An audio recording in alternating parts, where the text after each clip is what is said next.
번만 더 여러분 인사를 부탁드릴게요. 오늘도 은혜 받으시기 바랍니다. 함께 인사 나누겠습니다.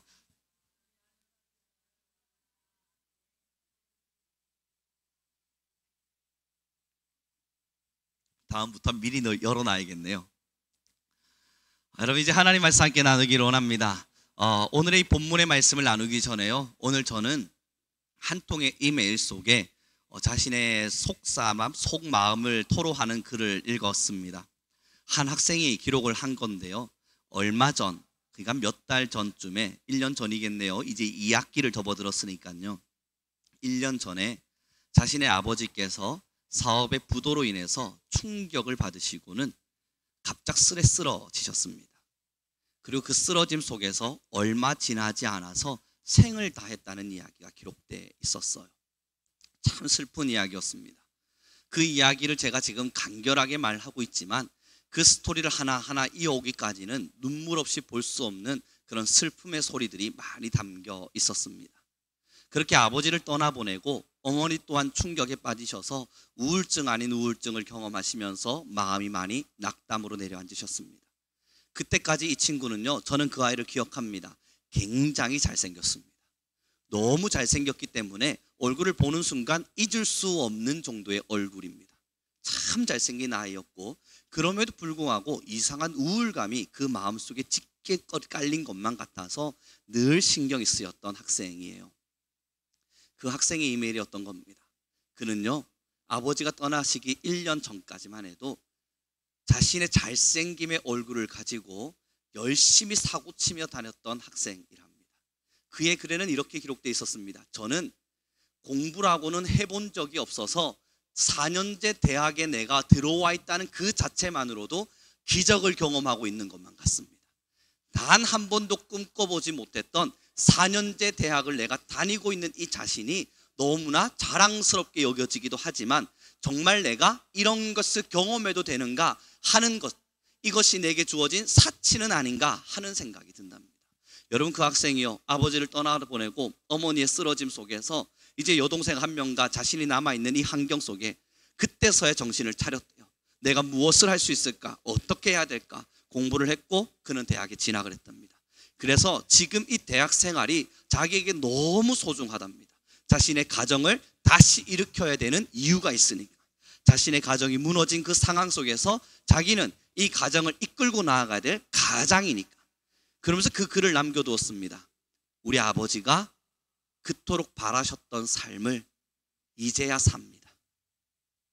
자신의 아버지가 매일매일 사고치고 있는 자기를 보며, 그러지 마, 이제 정신 차리고 대학은 가야지, 이제는 그러지 마, 공부는 해야지, 이제 친구들과 싸우지 말고 다투지 말고 좀 철은 들어야지, 그렇게 이야기할 때는 자기의 마음에 전혀 와닿는 바가 없었는데, 이제서야 내가 철이 들어서 아버지를 떠나보내고 나서야 왜 공부해야 되는지, 아버지는 왜 나에게 그토록 많은 잔소리를 했는지, 나는 얼마나 큰 부모의 근심이 되었는지를 알게 되었다. 그러면서 여러분, 그 학생이, 교수님, 지금 제가 열심히 한다고는 하고 있는데 잘하는 게 맞겠죠? 라고 하는 글이 저에게 던져져 있었고, 저는 그에게 문자를 보내줄 수밖에 없었어요. 참 잘하고 있다. 너의 그 수고를 아버지도 보실 테고 너무 행복하게 느끼실 거라 생각한다. 지금처럼 앞으로도 늘 힘내길 바란다. 그런데 여러분, 저는 그 학생을 기억하잖아요. 공부를 한다고는 하고 있는데 늘 어둠이에요. 이상해요. 즐거운 이야기가 진행되고 있어서 다 함께 웃고 있을 때마다 참 잘생긴 아이는 웃지도 않고 팔짱을 탁 낀 채 그저 묵묵히, 때로는 무뚝뚝한 느낌으로 그 자리를 지키고만 있어요. 저는 그래서 그 학생이 정말 궁금했습니다. 너 왜 그래? 라고 물어보고 싶었고요. 한 번씩 지나갈 때면 일부러 손을 내밀어서 악수를 내밀며 하고, 그러면서 너의 이름이 뭐야? 야, 넌 참 수업을 열심히 듣는다. 일부러 칭찬의 말 한마디를 던지려고 그랬습니다. 한 학기가 다 지나가는 동안 저는 그 아이가 인상을 가득히 쓰면서 이상하리만큼 웃지 않는 모습에 저 나름대로의 편견이라고 하는 게 있었어요. 저 나름대로의 편견이요. 저 아이는 분명히 뭘까? 그 생각 속에 제가 답을 내려가다 보니 제 안에 있는 편견은요, 공부를 못하는 아이일 거야. 어쩌면 지금 수업이 굉장히 지루하게만 느껴지는 걸 거야. 대학 생활에 의미를 느끼지 못하는 학생일 수도 있겠다. 이러다 보면 저 학생은 대학 생활을 포기할 수도 있겠다. 저 나름의 편견이거든요. 이메일을 받고 나서 마음이 참 많이 무거워졌습니다. 제가 가지고 있었던 이 많은 편견들이 그 아이를 어떤 식으로 바라보고 있었는지를 여러분, 저 스스로 회개할 수밖에 없었습니다. 하나님 보시기에도 참 못난 마음이었겠다. 그 학생은 아둥바둥 살아보려고 발버둥 치고 있는데 나는 그의 속사정도 모른 채 저 학생은 공부하기를 싫어하는구나 라고 생각해버렸으니 이 얼마나 못난 마음인가 하나님한테 깊이 얘기를 했죠. 여러분, 오늘 본문이 무엇을 이야기하는 줄 아십니까? 유대인들은요, 자신들이 하나님께 선택받은 하나님의 택한 민족이라고 믿었어요. 이것을 선민의식이라고도 이야기하고 특권의식이라고도 이야기하죠. 특권의식이라는 말의 뜻은요, 다른 사람들과 달리 내가 특별한 대우를 받아야 된다고 생각하는 마음이랍니다. 그런 마음을 갖고 있다 보면 특권의식이 생겨서 지금 자신이 받고 있는 많은 것들에 첫째, 감사를 잃어버린대요. 둘째, 우월감에 빠져서 교만할 수밖에 없답니다. 특권의식에 빠져 있다면요. 이스라엘은 자기들이 하나님께 특별한 대우를 받아야 되는 하나님의 택한 민족이라고 하는 특권의식에 사로잡혀 있었어요. 그래서 놀라운 건요, 자신들은 우상들, 이방의 신상들을 가져다가 그들을 섬기지만, 이 우상을 섬기지만 이방에 사는 사람들이 자신의 민족 안으로 들어오는 것은 싫어했습니다. 참 신기하죠. 그리고 우상을 가져다가 섬기는 것은 그들도 섬기지만 하나님을 소개하기도 싫어했습니다. 자신들은 이방 신상들을 마음껏 가져서 예루살렘에 심고 또 자기들도 섬기고 했지만 자기가 섬기고 있는 하나님, 자신들을 지켜주고 있는 또 선민의식 속에 사로잡히게 해주는 그 하나님의 존재는 이방 사람들에게 알려주기를 싫어했어요. 그리고 그들이 믿는다 그러면 선을 그어서 너희는 여기까지 더 이상 근접할 수 없어 라고 하는 경계를 두었습니다. 특권의식 때문이에요. 자기들 나름대로 이방 사람들은 구원받을 수 없는 하나님의 백성이 되지 못할 조건을 가지고 있다고 믿었기 때문입니다. 그런데 여러분, 예수 그리스도가 오셔서 막힌 담을 허무셨어요. 그 허물어진 막힌 담에 의해서 이방 민족에게도 이제는 복음이 전달되기 시작하며 많은 사람들이 하나님의 품 안으로 들어오기 시작하죠. 근데 문제가 뭔 줄 아십니까? 그 안에서도 다툼이 일어나는 거예요. 너 할례 받았어? 너 할례를 받았니?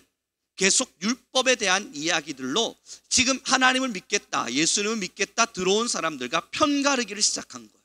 자기들이 가지고 있는 시선을 가지고 말입니다. 자기들이 가지고 있는 고정관념과 특권의식을 가지고, 그리고 그 이방인들을, 이방 민족들을 믿는 사람들을 판단하기 시작했던 거예요. 그러니 교회 안에는 분열이 일어날 수밖에 없었습니다. 같은 믿음 안에 있었는데 같이 하나님을 사랑하는 사람들인데 각자의 가치관을 가지고 서로를 평가하고 판단하다 보니 분열이 일어난 거예요. 그래서 오늘의 본문이 이야기하고 있는 겁니다. 함께 읽어보기로 원합니다. 함께 읽겠습니다. 우리는 18절부터 19절의 말씀을 같이 읽겠습니다. 같이 읽습니다. 시작. 이는 그로 말미암아 우리 둘이 한 성령 안에서 아버지께 나아감을 얻게 하려 하심이라. 그러므로 이제부터 너희는 외인도 아니요 나그네도 아니요 오직 성도들과 동일한 시민이요 하나님의 권속이라. 아멘. 이 이방 민족들 중에 예수님을 믿는 사람들이 자기들은 그렇다면 구원을 받을 수 없는가에 대한 궁금증이 있을 때 사도 바울이 답을 내려주고 있는 거예요. 아니다. 너희도 이제 동일한 하나님의 권속이며 자녀들이다. 사랑하는 성도 여러분, 이것이 무엇을 말하는 줄 아십니까? 우리의 신앙의 모습들입니다. 우리 신앙인들은요, 때로는 많은 가치관 속에서, 많은 생각 속에서 자신 나름대로의 판단의 기준들을 가지고 있습니다. 내가 무너진 건 그럴 만한 이유가 있었고 남이 무너진 건 연약해서 그런 겁니다. 내가 하나님 앞에서의 시험을 잘 못 견딘 것은 하나님께서 나를 도와주실 만한 상황이고, 남들이 넘어지고 있는 것은 하나님의 저주와 같이 느껴지기도 합니다. 그 사람들의 속사정을 제대로 알지도 못한 채 우리는 끊임없는 판단을 하고 때로는 평가를 하기도 합니다. 사랑하는 여러분, 이것이 바로 우리가 가지고 있는 특권의식이에요. 신앙 안에서 제가 얼마 전에 책을 읽었는데요, 가장 조심해야 될 것, 만약 신학인들이 다시 초심으로 돌아가려 한다면 제일 먼저 해야 될 것은 나는 하나님으로부터 구원받은 사람이라고 하는 특권 의식부터 지워야 된대요. 내가 하나님으로부터 특별한 사랑을 받았다라고 하는 오해부터 풀어야 된대요. 하나님으로부터 특별한 사랑을 받은 것이 아니라 하나님께서 우리를 특별히 사랑하고 계신 겁니다. 내가 받을 만한 조건이 있냐고요? 아닐 겁니다. 우리가 하나님 앞에서 내릴 만한 명예가 있냐고요? 그 또한 아닐 겁니다. 그런데 참 신기하게도요, 하나님의 은혜를 내가 받았다라는 그 말 자체가 나의 특권의 마음이 되어서 하나님 왜 날 도와주지 않습니까? 외침의 이유가 되기도 하고, 내가 하나님을 사랑하고 있다는 이것이 다른 사람들을 판단하고 다른 사람들에게 뭔가 험담할 수 있을 만한 이유와 근거가 되기도 합니다. 사랑하는 성도 여러분, 교회는요 지금 끊임없는 분열의 세계를 지나왔습니다. 여러분도 아는 것처럼 우리 장로교는요 이미 120개가 넘는 교단들로 찢어져 있습니다. 얼마나 많은 숫자들인지 몰라요. 신학생인 저도, 신학교 교수로 살고 있는 저도 여러분 그 모든 걸 다 외우지 못합니다. 너무 많아서 그런가 보다 하고 지나갈 뿐이에요. 장로교인데 자기들은 이 교단이래요. 그런가 보다 하고 지나가요. 이 많은 교파들과 교단들을 하나하나 알 수 없습니다. 하나하나 찢어지기 시작한 게 여기까지 온 거예요. 왜 찢어졌냐고요? 분열이라고 하는 것이 그들의 습성과 같아서 내 기준과 내 판단과 내 생각과 달라진 거예요. 사랑하는 성도 여러분, 만약에 우리의 신앙의 초심으로 돌아가기를 원하십니까? 정말 우리가 하나님을 처음 사랑했던 그 장소로 돌아가기를 원하십니까? 그렇다면 지금 내 마음속에 있는 누군가를 판단하는 기준부터 지워나가야 됩니다. 우리가 예수님의 처음 사랑을 받았을 때를 돌이켜보죠. 여러분 모두 다 예수님으로부터 놀라운 사랑들을 경험하셨을 겁니다.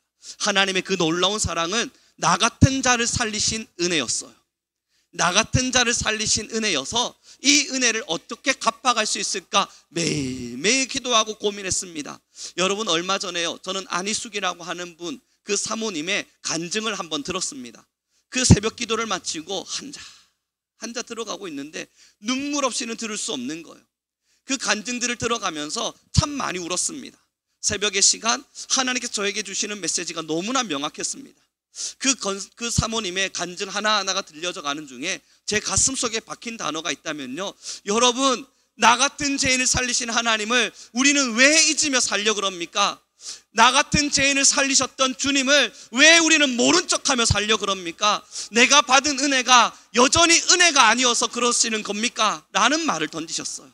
사랑하는 성도 여러분, 우리는 은혜를 받았습니다. 하나님의 놀라운 은혜가 지금도 우리와 함께합니다. 그럼에도 우리는 그 은혜 받은 자로서 누군가를 사랑하고 포용하고 인정하고 받아들이려 하기보단 여전히 성경의 계명을 가지고 누군가를 판단하기를 좋아합니다. 얼마 전에요, 제가 학교에 있을 때에 피어싱을 얼굴에 많이 하고 있는 여학생이 있었습니다. 한두 개 정도는 예뻐요. 이제는 말입니다. 옛날에는 놀라웠지만 이제는 한두 개 정도 이렇게 피어싱을 하고 있으면 귀엽다, 아이고 예쁘네 라는 생각이 들어와요. 그런데 여러분 얼굴에 한 수십 개씩 이렇게 피어싱을 하고 있는 친구들을 보고 있으면 저도 깜짝 놀랄 때가 있어요. 처음에 저는 선입견이 있었습니다. 쟨 안 변할 거야. 저 친구는 절대 안 변할 거야. 그래서 여러분 제가 복음을 전할 때에도 걔를 보면 시험 될 것 같아서 쳐다보지도 않았습니다. 눈이 살짝이라도 마주치면 빨리 눈을 피해서 혹여 내게 말을 걸고 올까 겁이 나기도 했었어요. 그 여학생이 여러분 어느 날 제게 찾아와서 하는 이야기가, 목사님 저 뭐 좀 달라진 거 없어요? 라고 질문을 하는 거예요. 저는 그를 가만히 보았습니다. 모르겠는 거예요. 글쎄 조금 더 예뻐진 거? 라고 이야기했더니 달라진 게 느껴지세요? 그럼 난 느끼지. 그때 아이가 이야기한 게, 안 그래도 지금 몇 개 뺐어요. 저는 사실 몰랐습니다. 몇 개가 빠진 건지. 그냥 임기응변으로 잠깐 지나갔을 뿐인 겁니다. 몇 개 뺐대요. 그래서 저는 물어봐야 되잖아요. 왜? 뭔가 계속 수업을 듣고 있다 보면 이러면 안 될 것 같은데 라는 마음이 들어온대요. 그래서 몇 개 뺐대요. 그래서 여러분 저는 다음에 다시 만나면 좀 더 빼면 좋겠다 라고 이야기를 해주었거든요. 선입견이에요. 저는 그는 안 될 줄 알았어요. 그 아이는 그래도 그 정도까지 갔으니 힘들 거라 생각했어요. 근데 여러분, 참 신기한 건요, 제일 앞자리에서 매일 수업할 때마다 눈 초롱초롱하게 눈 뜨고 이제 여러분 고개 끄덕끄덕거려 가면서 듣는 친구가 있어요. 얼마나 예뻐요. 그런데 마지막에 이 친구들이 글을 남길 때는 하나님의 살아계심을 나는 여전히 믿을 수 없다. 나는 여전히 하나님이 계시지 않는다고 생각한다. 그런 글들을 남기고 떠나요. 얼마나 속상한지 모릅니다. 그때 왜 너는 고개를 끄덕였던가? 너는 왜 그때 빵긋빵긋 웃는 얼굴로 다 알아듣겠다는 표정으로 나를 바라보고 있었던가? 사랑하는 성도 여러분, 우리가요, 신기한 게요, 이방인들과 같아서 어쩌면 우리는 지금 이 이스라엘 민족들과 같아서 우리의 마음속엔 하나님을 섬기고 있는데요, 저들의 문화는 우리 것으로 다 가지고 들어와서 그들이 섬기고 있는 문화 내 거, 하나님이 싫어하시는 저 가정이 여기는 거 그것도 내 거, 돈 사랑하는 마음도 내 거, 욕심 부리는 것도 내 거, 미워하는 것도 내 거, 시기하는 것도 내 거, 내가 지금 하나님을 배척할 수밖에 없는 수없는 이유들도 다 내 거. 우상의 문화들은 가득 채워두고는요, 우리의 것을 그들에게 전하기는 싫어합니다. 그리고 정작 우리의 마음 안에도 하나님의 은혜 받은 자처럼 살기를 싫어합니다. 그리고 평가하는 것만 좋아하는 거예요. 내 삶은 전혀 바뀌지 않았고요, 나는 하나님의 은혜 받은 자와 같이 그 빚진 자의 삶을 어떻게 살아가야 되는가에 대한 고뇌도 없어요. 나는 하나님의 은혜 받은 자로서 어떠한 삶의 시간들을 살아내야 될지에 대한 고민과 기도와 무릎 꿇음은 없어요. 그러나 평가와 판단의 기준은 있어서 저러니까 안 되는 거지, 저것은 하나님의 말씀과 틀린 거지, 이렇게 사는 건 틀린 거고 저렇게 사는 건 맞는 거지. 그러나 그 기준이 나에게는 전혀 적용되지가 않아요. 지금 이스라엘 민족들이 그러한 겁니다. 헬라인이든 누구든 이방인을 믿는 사람이든 하나님께로 돌아오면 그것으로 감사하고 즐거워하며, 야, 너희가 예수님을 믿는 사람이 되었구나, 같은 구원받는 자녀가 되었구나 기뻐해야 되는데, 그들은 첫 질문을 던지는 겁니다. 왔다면 세례를 받으라, 왔다면 할례를 받으라, 그리고 너희도 너희가 지키기 힘든 이 율법과 규례를 지키라. 만약 이것을 지키지 않으면 너희는 이 공동체 안에 들어올 수 없는 거예요. 찢어내버리는 거예요. 그리고 정작 자기는 아무것도 지키지 않습니다. 자기들은 그저 선민의식 속에만 사로잡혀서 자신들이 섬기고 있는 우상, 자기들이 가지고 있는 계명, 그것이 전부라고 생각하고 살아가는 거예요. 사랑하는 성도 여러분, 처음에 신앙으로 돌아가려면요, 먼저 내가 하나님 앞에 받은 은혜, 하나님으로부터 받은 그 놀라운 사랑을 기억하며 어떤 조건으로 내가 하나님께 사랑을 받았는지, 어떤 이유로 내가 구원의 은총을 입었는지를 판단하길 바랍니다. 설교자라서 구원을 받았을까요? 아닙니다, 여러분.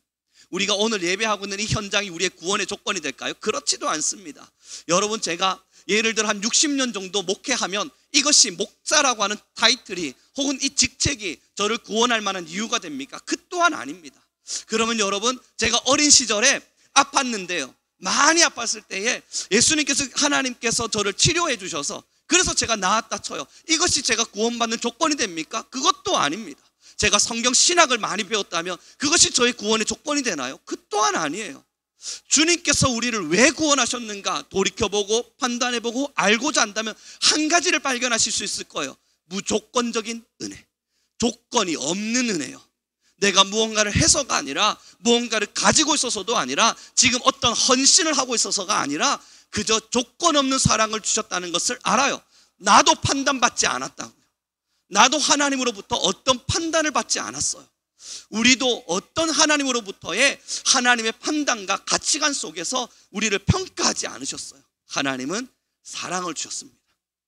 예수 그리스도를 믿고 구원의 반열에 우리를 세우기를 원하셨습니다.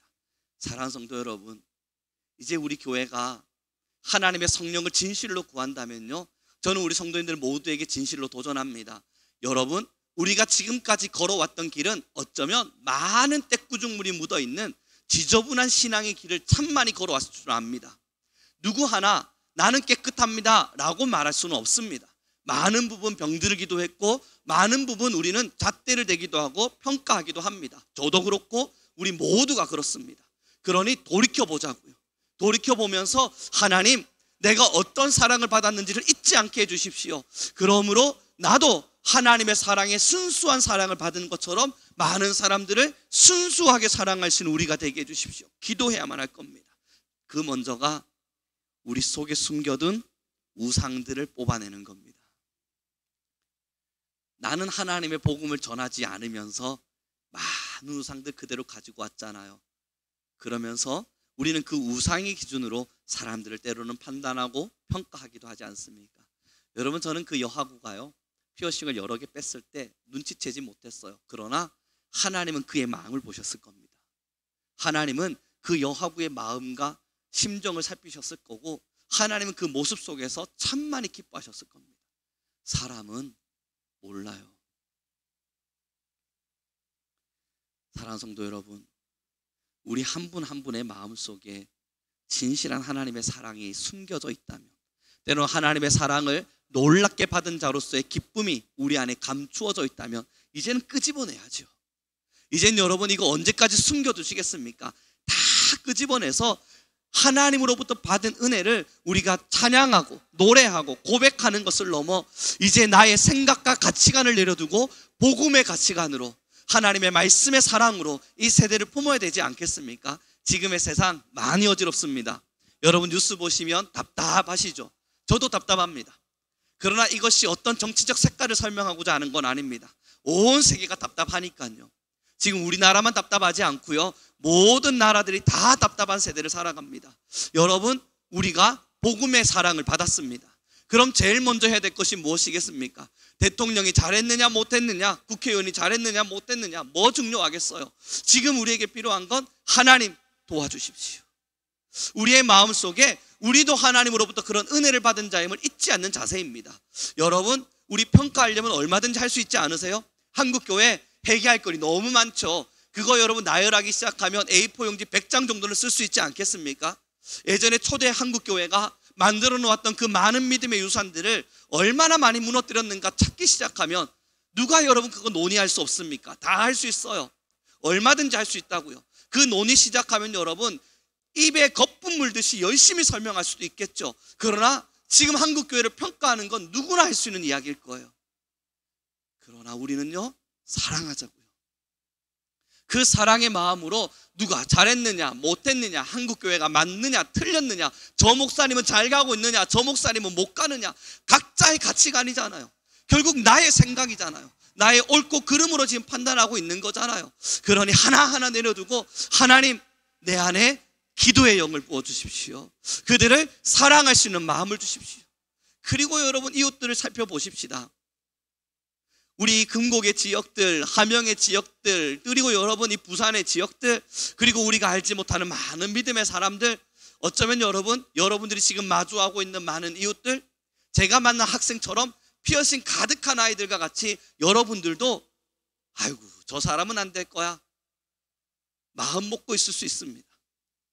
그러나 여러분, 우리는 그러한 모든 편견과 판단을 내려두고 한 가지의 소명만 가질 뿐입니다. 내가 받은 사랑, 그들도 필요하다. 내가 받은 은혜, 그들도 필요하다. 그 마음을 가지고 살아가는 겁니다. 사랑하는 성도 여러분, 초기의 신앙을 회복합시다. 하나님의 첫사랑을 느꼈을 때 그 놀라운 사랑이 우리를 전인격적으로 변화시켰을 때 얼마나 감사했어요. 그 감사가 여러분 무릎에 힘을 꿇게 했잖아요. 무릎에 힘을 툭툭 떨어뜨려서 길을 가다가도 무릎 꿇게 했고, 그저 손만 들어도 눈물이 펑펑 터지게 만들지 않았습니까?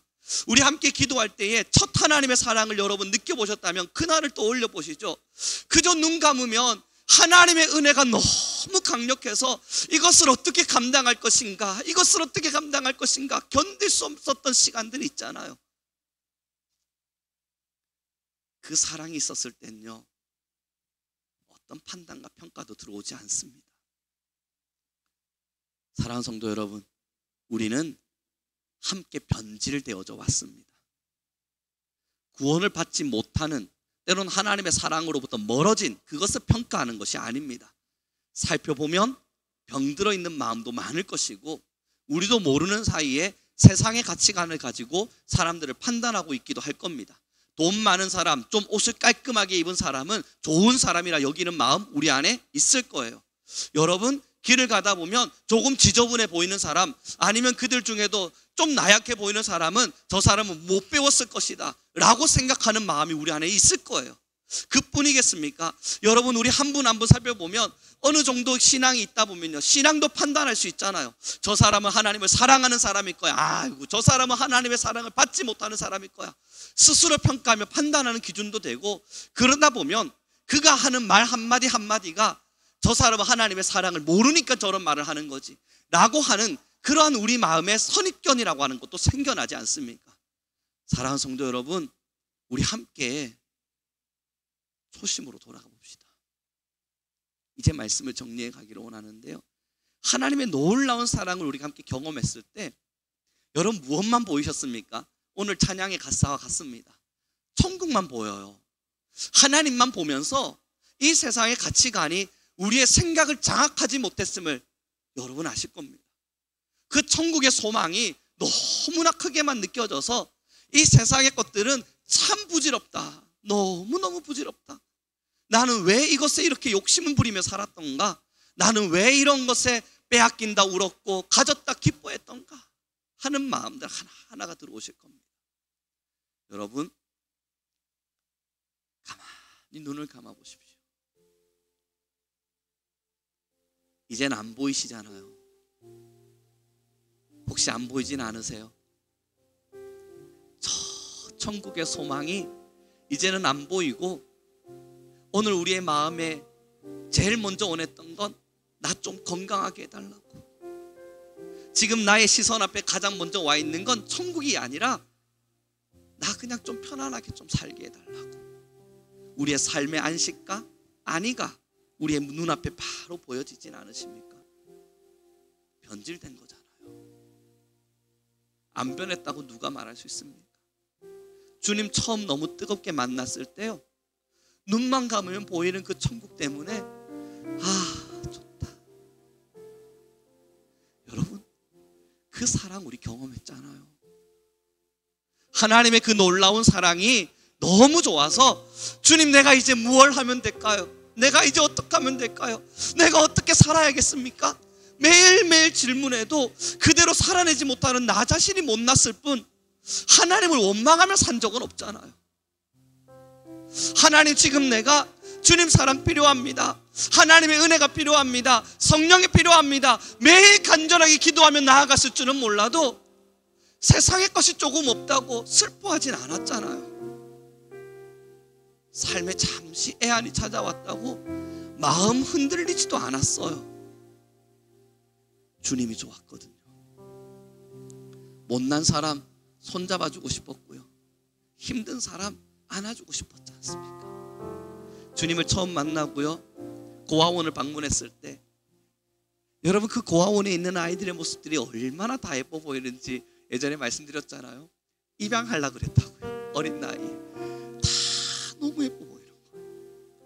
코를 줄줄 흘리고 있는 것도 예쁘고, 줄 서가지고 나는 왜 안 주냐고 막 떼피우는 것도 예뻐 보이고, 그냥 그렇게 뛰어와서 제 손에 있는 조그마한 사탕 몇 개 집어가며 예수님의 이야기, 복음의 이야기를 듣는 그 모습들이 그냥 예뻤잖아요. 예뻤습니다. 그 아이들과 3일의 시간 동안 목요일, 금요일, 토요일 생활을 할 때에 그곳에서 여러분 빨래하고 또 자칫 생활을 할 때 참 행복했습니다. 말 안 들었는데 왜 기분이 좋았는지 모르겠어요. 사랑하는 성도 여러분, 우리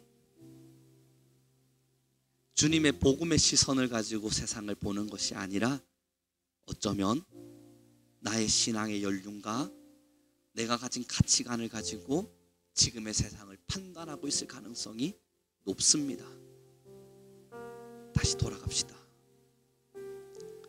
전 요즘 새롭게 회복하고 있습니다. 저녁 반 9시 반이 되면 이 자리를 찾습니다. 여러분 오시지 말라고 부탁드렸더니 정말 아무도 안 오세요. 감사합니다. 정말 감사합니다만 이곳에서 여러분 하나님을 만나는 시간이 너무 좋아요. 하루 중에 가장 기다려지는 시간이에요. 하루 중에 빨리 9시 반이 왔으면 좋겠다. 빨리 그 시간이 와서 다시 주님을 만나고 또 아버지 앞에 기도하고 그렇게 하나님과 소통하는 그 시간이 빨리 왔으면 좋겠다. 요즘 9시 반이요 여러분 매일매일 기다려집니다. 하나님이 그 시간 속에 저의 변질되었던 마음들을 보게 하십니다. 사랑하는 성도 여러분, 하나님만을 사랑합시다. 진짜 예수 그리스도의 복음만을 사랑합시다. 지금 우리 안에는요 복음이 아니라 평가가 있을 거예요. 복음이 아니라 예수님의 긍휼과 사랑과 복음의 가치가 아니라 나의 성경적 지식이 있을 거예요. 지금 우리의 마음 안에는요 예수님의 마음이 아니라 예수님의 마음을 흉내낸 내 마음이 있을 거예요. 여러분 아니라고요? 정말 아닐까요? 예수님의 마음을 가득가득 뿜어야 될 우리가 내 마음으로 예수님의 마음을 흉내내듯 그저 살아내고만 있을 뿐인 거예요. 사랑하는 성도 여러분, 부탁드리면 주님의 시선으로 다시 내 마음을 감찰해 보시고 내가 지금 정말 주님 보시기에 아름다운 마음으로 복음의 가치로 주님을 사랑하며 그렇게 세상을 바라보고 교회와 형제와 이웃을 살피고 있는가, 우리 함께 돌아볼 수 있는 시간들 가졌으면 좋겠습니다. 주님은 그런 성도를 찾고 계십니다. 우리 함께 기도하며 나아갔으면 좋겠습니다. 함께 기도할 때 하나님, 오랜 신앙의 여정 속에 우리가 걸어왔던 신앙의 흔적이 우리의 특권의식의 이유가 되진 않았나 돌아보게 하옵소서. 하나님으로부터 놀라운 사랑과 감당할 수 없는 은혜를 받은 우리가 이제는 그 은혜를 잃어버린 채 다른 신앙의 방향으로 아버지를 섬기고 있진 않는가 돌아보게 하옵소서.